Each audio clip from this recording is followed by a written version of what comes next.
bizni loyihamizda asosan sanoat korxonalarida ishlab chiqarishda hosil bo'lgan karbonat angidrid gazini qayta ishlash deb nomlanadi. Asosan karbonat angidrid gazi havoda ko'payishi global isish va havoning ifloslanishiga olib keladi. Biz bunga yechim qilib, karbonat angidrid gazini qayta ishlab, undan demak bir qancha mahsulotlar olishimiz mumkin.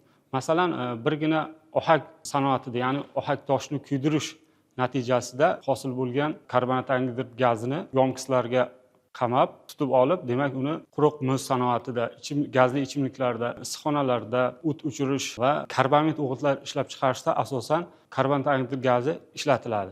Biz quruq muz bozorini ham o'rganib chiqdik. Hozirda 1 kilo quruq muz $2 atrofida. Demak, biz o'sha bunga yechim qilib, karbonat angidrid gazini birgina o'sha ohak zavodlaridan chiqadigan, ya'ni 56 ga 44 hisoblanadi. Biz bunga yechim qilib bermoqdamiz.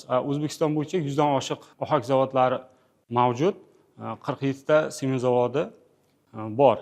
Demak, biz statistika ma'lumotlariga qaraganimizda, demak, juda ko'p atmosferaga karbonat angidrid gazi chiqarib yuborilmoqda.